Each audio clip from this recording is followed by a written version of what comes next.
Alright, Merry Christmas, Happy New Year. Wala kong tinanggap, mga ninong, mga ninang, nagtatago lahat. Kaya naman next year, ang plano ko'y aking ilalad. Ugos pa lang andyan ako, namamasko agad. Yeah, sing it with me. Merry Christmas, Happy New Year. Wala kong tinanggap, mga ninong, mga ninang, nagtatago lahat. Kaya next year ang plano ko'y aking ilalahad. Ugos pa lang ay andyan ako, namamasko agad. Ayun o, so Merry Christmas mga agala. Today is December 24. Malapit lang oras na lang, 55. Pero yun nga, bali December 25, ano lang naman talaga siya, parang parang bakasyon, holiday season, bakasyonan, uwian ng mga taga-Amerika sa US, no? Tapos problema sila sa PAL. Ay, sorry ka ba, gala? I mean, sorry. I'm not laughing dahil nakakatawa siya, parang, di ba, puisit man dahil ko umuwi ng Pilipinas para mag-happy ba, di ba? Okay, saan ako, bakit ko ito nasabi? Saan ang galing ang kwento na to? Yung kay ano ba? Sino yan? Si Panlasang Pinoy. Hi, Banjo Mirano po. Si Panlasang Pinoy. Ngayon ay magluluto ho tayo ng ginataang kalabasa sa manok. Di ba? So, doon ko yung natutunan sa kanya. Pero natatako. I don't know kung meron bang ganun. Basta sa kanya ko yung natutunan. Tapos, nung ako yung ginataang ginataang manok na may kalabasa, yung mga taga Laguna na mga kasamahan ko, kasi Cavite ako noon no? Cavite in Laguna. So yung mga kasama, ako lang yung Bisaya talaga doon natatangi. Ha? Ano yun? Pwede pala, sabi pala, pwede pala yun. Maggata ng kalabasa, manok na ginataan na may kalabasa. O yun, Banjo Mirano po. Ngayon, sa video na ito, magluluto ho tayo ng manok na may ginataang manok na may kalabasa. O unang gawin ho natin, wala na paligoy-ligoy pa.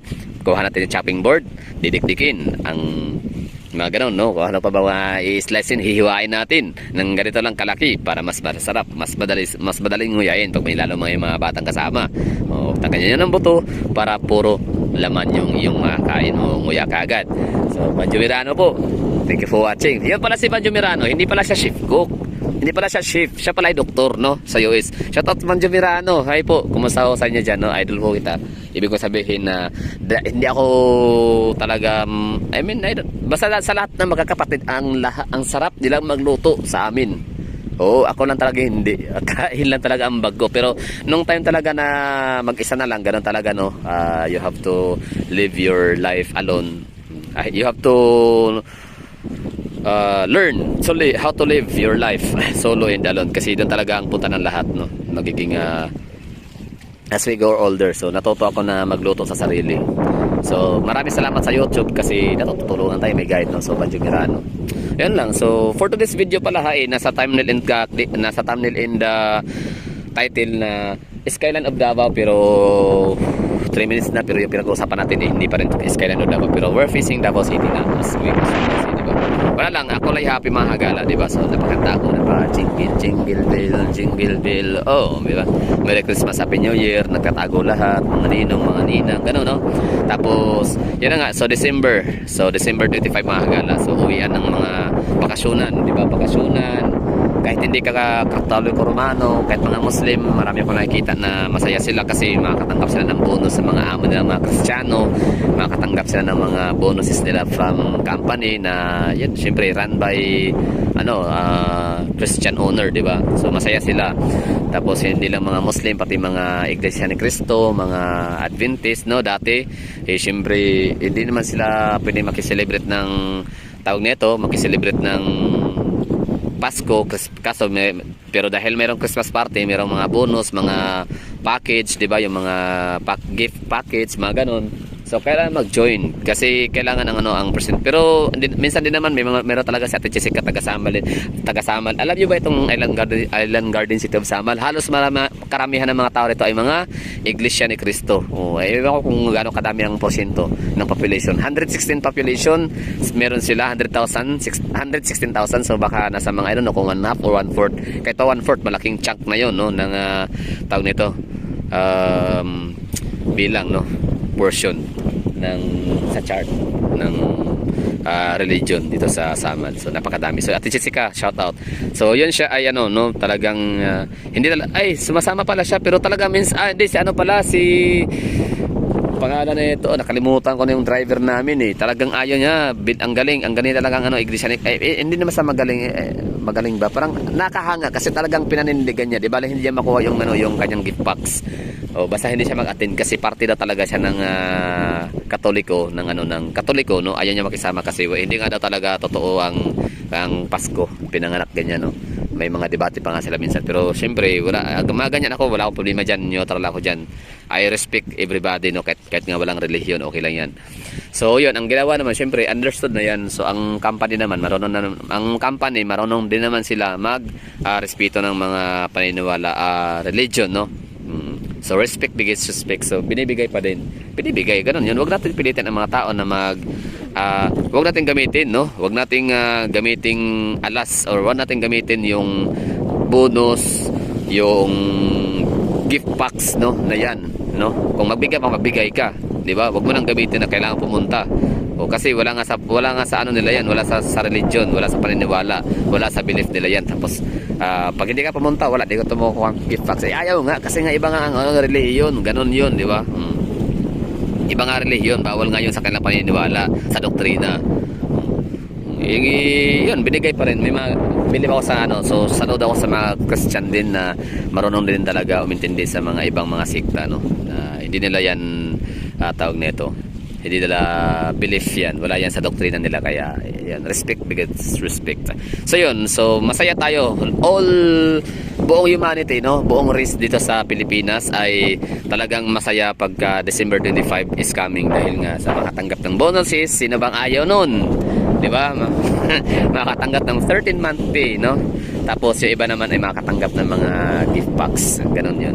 Okay, so happy ako dahil December 25 yan na nga parang makapagpakasyon. Parang something na may rason ba? Something na pwede mong i-rason na ay nasa out of town ako ngayon kasi nga siyempre, 'di ba? Bakasyon. Pero wala naman akong trabaho na regular jobs na masasabi ko na nakapagbakasyon no, tinek for granted ko siya pero syempre ako yung wala lang i-share ko lang sa inyo no na yan lang ang ano ko talaga tingin. Ang iba ini-internalize ang Pasko kasi kapangakan ni Jesus Christ, ang iba naman ni Baby Jesus, ang iba naman ng mga pasaway sabi na baby sausage. Di ba?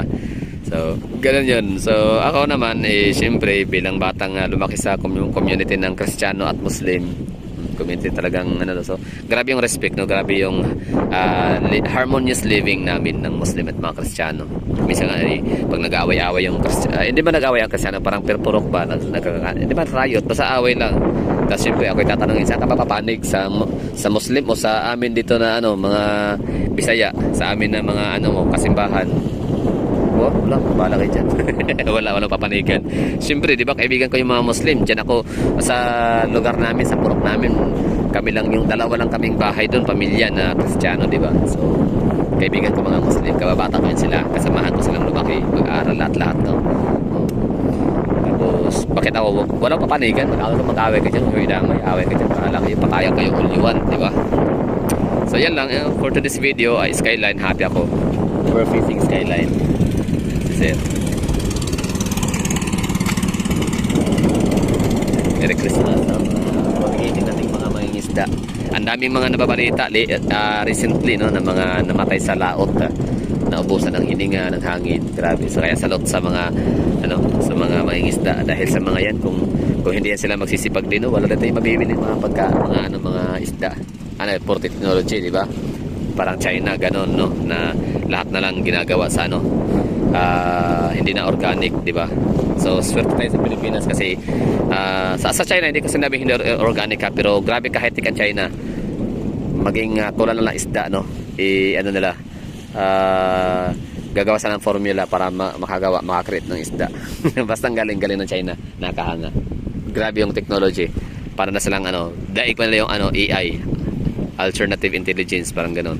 Okay lang. So we're facing Davao City. So imbis na ano ba title natin dito, no? Davao Skyline, Davao City Skyline. Wala, hindi na. Ganun lang. Happy Merry Christmas facing Davao City na lang, ganun yung title natin tsaka thumbnail. Merry Christmas facing. Wala tayong walang kwenta, walang kwento wag natin siyempre yung natin, yung ating sarili i-degrade pa tawag diyan. Wag laitin ang sarili, may kwenta tayo dito. Yun, binubuhat ko naman sarili ko, no? May kwenta yung ginagawa ko, mga hagala. From here pala, mga hagala, kita natin yung kay Pastor Apollo Kibuloy na Kingdom of Jesus Christ, yung kayang pinaka biggest stadium of the Philippines. Tapos basta wala tayong masyadong topic for this video, no? Kumbaga wala lang, anything under the sun or anything facing the sun, anything in the face of the Davao City, kasi hindi tayo under the sun, so hindi pa naman siya nasa ibabaw si sun. So yun na, ulitin ko dito, ano ba nakikita natin dito fronting, facing tayo kay Davao City. So ano bang nakukuha ng camera? Yan si Kingdom of Jesus Christ Church ni Pastor Apollo Kibuloy. Tapos itong bangka to sa Discovery sa Malyata yan. Okay, tapos magusalit na lang, makikita natin malalaking object bagay yan ay si Dositani. Maganda dyan, nakapagkape na ako dyan, masarap. Masarap ang kape, syempre. Tapos magkano ba yung room nila dyan? Mahal din ang room dyan. Merong 6,000, merong 3,000. Nakapromo sila nung huli akong punta doon. Ewan ko kung magkano na ngayon. Birthday kay birthday ni Crissit Lauritacho. Happy birthday, nasa Dositani siya ngayon. Sino ba si Crissit Lauritacho? Crissit Lauritacho. So siya ay parang political vlogger ho yan, na defender siya ni Rodrigo Duterte. Yun. Anyway, so yan naman ay si Ashuela Cove. Yan. Ayala Premier Condominium and Residences. Tama. Tapos tong nakita natin? Grand Regal. Yan. Maliit siya tingnan kasi malayo, no? Sa Grand Regal. Grand Regal Hotel. Isa yan talaga sa pinaka-iconic na hotel sa Davao kasi in casino. 5-star hotel din yata si Grand Regal, or 4-star. Basta yan, mahal yan sa Grand Regal. Luma na yan pero mahal pa din, di ba? Kasi may casino din siya. Tapos pasalamat tayo dyan kasi nga yung mga delegates from ibang cities in the kung anumang lugar, talagang dyan din napupunta, no? Sa Grand Regal para mag-casino din talaga. Tapos ito namang gusali. Ano to, mga hagala? Please enlighten me. Ano yan, Go Hotels? Tama ba, mga hagala? Go Hotel, sige. Tama na ako, Go Hotels. So sure na ka na ba dyan? Game ka na ba? Game na. Go Hotels yan. Yan. Tapos ito namang mga kumpulan ng mga gusali na ang iba ay tapos na, ang iba is kakamaterialize pa lang, at yung iba naman ay under construction. Yan ay Davao Park District. Congratulations, kasi maraming salamat Mega World, kasi hindi mo kami tinipid. Tipid pa rin kami dito, ha. So maraming salamat. Happy na nga ako na meron tayong Davao Park District by Mega World na 11 hectare. Lalo na ngayon, happy ako na meron palang dinagdag, no, na land area dyan sa Daco Loop na yan. So nadagdagan, ang 11 hectare is nagiging 22 hectares na siya. So congratulations sa mga taga Davao, kasi it means job opportunity. It means kapirahan yan, no? Marami naman tayong mga young professional na mapapasok ang trabaho dahil yun na nga, hotel, lifestyle malls. Tama, meron bang lifestyle malls ilagay dyan? Sana meron, no? Kasi hindi pwedeng puro na tayo SM lang ng Premier. Tama? Meron dito sana Festive Walk Mall ba, parang Mandurriao, Iloilo. Tapos syempre mga hospitals, no? So makapagtrabaho yung mga nurses natin na bagong graduate. Tapos condominium, condominium, syempre ang mga condominium required yan ng mga gwardiya, required yan ng mga caretaker, di ba? Mga chamber, basta mga tenants, ganun. Tapos BPO, syempre opisina. Mga mga walang mapasok ng trabaho ng mga fresh graduates. So mag BPO muna kayo, no? Maganda naman ang BPO, maganda naman ang sahod. Sabi nga naman, mahirap na maging BPO. Pero at least may sahod na maganda rin, no? Reasonable naman siguro kahit paano. Tapos ito namang wag nang magreklamo yung mga nag-BPO ngayon, isipin niyo lang kaysa yung iba nga gusto magtrabaho, hindi nakapagtapos ng pag-aaral, wala namang credential na may pakita. So hindi sila pwedeng mag-apply. I don't know kung pwede naman yan ng high school graduate. Dati talaga hindi pwede. Gusto ko talaga mag-consult nung araw. I want to become a successful call center agents back in the days because I know how to speak English, not that fluent, but maybe I can practice, with the help of my managers and supervisors and mentors. Anyway, so yun na, hindi ako pwede, bagsak na. Okay, nagtry ako sa NCO. Ayoko sa NCO. Ano yan company yan dati sa may Gabi Lopez building sa ABCBN way back 2011. Sinubukan ko mag-akyat doon sa anong floor yun, napakataas. Tapos ang ginawa sa pinakanta lang naman ako doon. Tapos yun, in-interview. Tapos pinakanta muna. Tapos may talent. Parang pwede na to. Parang may guts and confidence kumanta. Nahihiya. So sige, proceed. Convince me, ganyan. English. Wala, parang ewan ko, basta di ako natanggap kasi bagsak ako dun sa credential pala. Wala pala akong mga may pakita. Kasi job hunting yun, sa Manila. Anyway, so yung gitna naman, ano yan? Lanang Premier Doctors Hospital Incorporated kung LPDH. Yan. Tapos ito naman ay yung Davao Park District.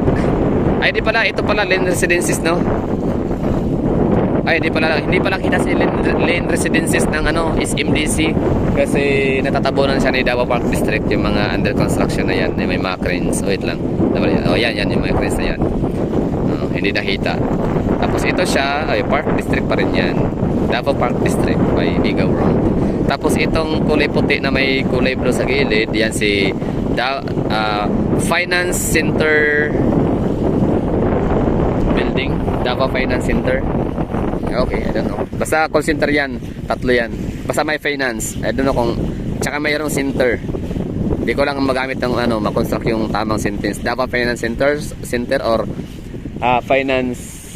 Basta okay, basta yan. May call center dyan. Basta finance center, no? Ng Mega World pa rin siya pala. Sakop din. So, VXI, iCore, and Concentrix. Okay. Tapos, hanap din ng malalaking gusali. Sino to? Si Kuan.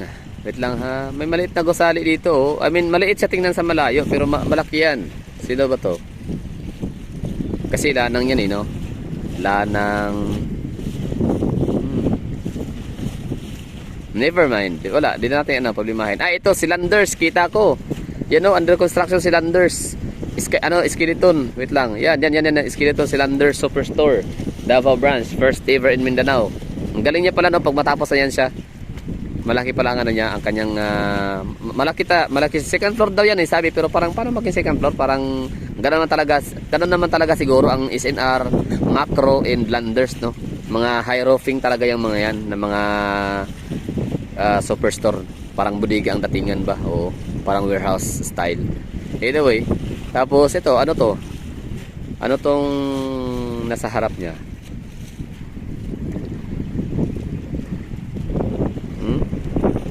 Tama ba ako mahagala? Landers ba yan?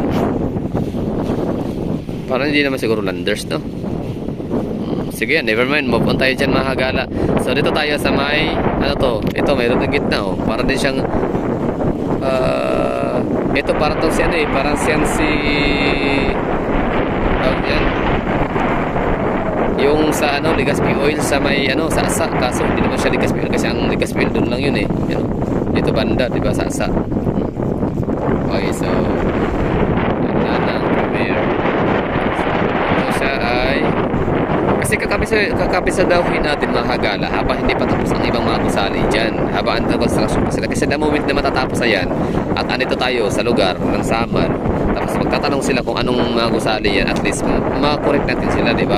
O pwede tayong sumabat, tapos ay yan, gawa yan kay Abida Tower yan, kay Ayala yan, ay kay Mega World yan, okay, kay yan, kay SM yan, yung mga ganun, diba?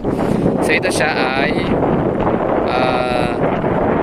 Abrisa Tower, no? So, Ayala Towers yan lahat yan. Yung Abrisa Tower 1, Abrisa Tower 2, tapos Avida Towers ulit dun sa may harap ni, ano, Abrisa Business Center. O, diba? Yan yun. Diba? Ganun ang skyline ng Davao.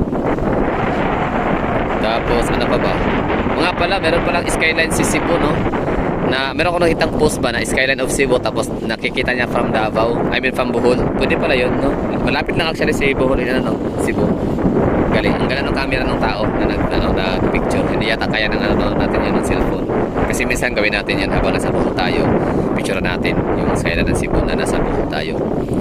Si Guimaras at saka si Iloilo, talagang magkalapit din, no? From Iloilo, makikita mo si Guimaras. Tanaw mo siya. Tapos, ano pa? Same with Davao to, ano, Davao and Samal. Tanaw mo rin ang bawat isa. Okay? So, ito naman ay si Press Tower. Dati, nung araw, yan yung ano, sa mga hindi pa nakaputang Davao City. Alam nyo ba, na ito yung natatanging ano namin dito, high-rise building nung araw. Ngayon marami na, no? So, congratulations sa Davao. Ito ha, ano lang to ha, Poblacion District lang to. Davao Poblacion District lang. Hindi pa to talaga yung kabuuan ng Davao City. Kasi kung banda doon, may mga gusali pa rin doon sa may bandang mga Bunawan, Panakan, marami. Mga industrial district naman yun doon na area. So dito yung mga gusali, Poblacion District. So binulit natin. Saan na tayo dito? Ito pa lang nasa bundok, mga bahay-bahayan, Las Terrazas, na malalaking bahayan dyan. Mayaman din, no? Las Terrazas.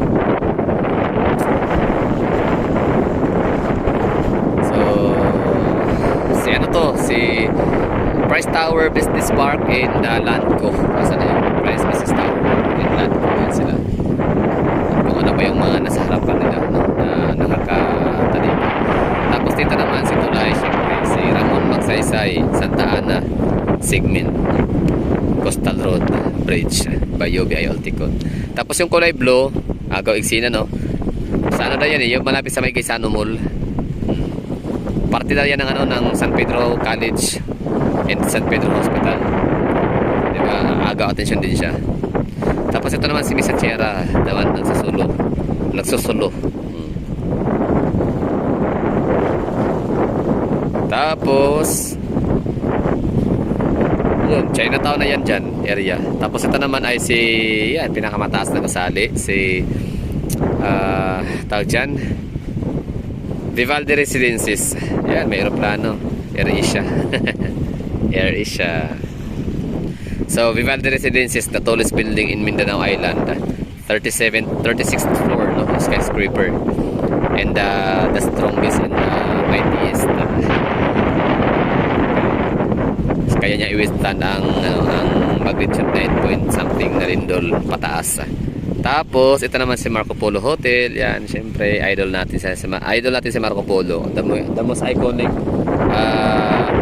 building sa Davao. Kasi ang mga delegates from different countries in different cities sa Pilipinas and buong mundo ay dyan nakastay, di ba? Ano yan, 3-star hotel pala siya. Maganda rin, kita pa. Tapos ito naman mga cranes, no, may mga gumagawa ng ano, building dyan si Tooto Big Lane of Davao. May cranes yan dalawa. Tapos yung kita natin isa dito is ano yan, Avida Tower. Actually si Avida Tower, dalawa, 2 towers yan sila dyan, kaso nga lang ay 2 towers sila dapat, pero hindi makikita kasi na yung isa natatabunan ni Big Lane Tooto. Yan, ang ganda ng design ni Big Lane, ha. Parang siyang ano pa, Agila style na parang ano ba, basta parang yung ocean breeze makukuha niya. Basta ang ganda ng hangin ng Davao, mga kagala. Hindi siya typical na city na overcrowded, na overpopulated, and polluted ng hangin, no. Nakakatuwa. Hindi siya ganun. Alright. Tapos ito naman ay ano ba to? May mga kagala, comment kayo dyan, kung meron akong maling mga naitoron, mga taga Davao, kung baka mali yung ano ko nasabi ko ng mga building. So ito siya, ito, hindi pa tapos, no? Ibig sabihin may mga safety net pa siya nakalagay. Safety net means para yan sa mga debris, no? Para safety, para mga debris na mahuhulog.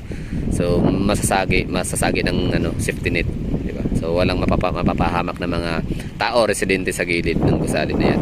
Davao Paragon, yan, by Cebu Landmaster.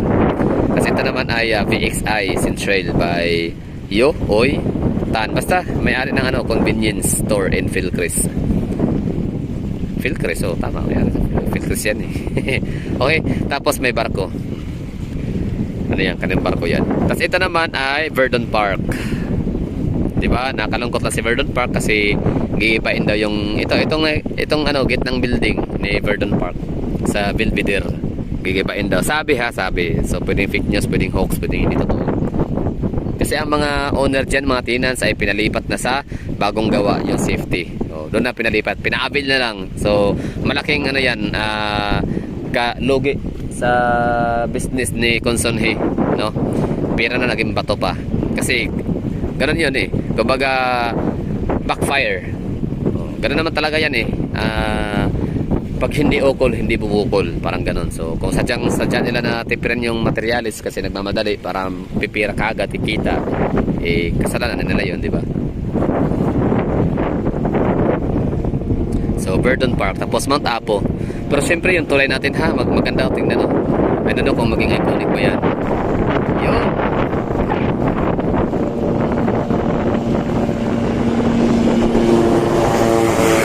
Galing. Army, mahagala, no? Saan kaya punta nun? Kinawayan natin. Oy, dalawa pala sila.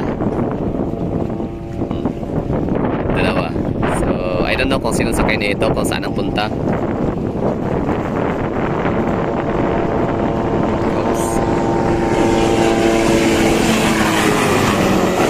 Sundalo mahagala, no?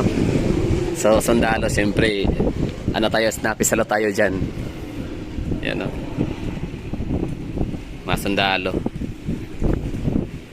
And thank you for your service, mga sirs. Ingat. So yun lang, at maraming salamat sa mga nanonood. Sana nagustuhan nyo. Bye bye and ingats. Ahoo!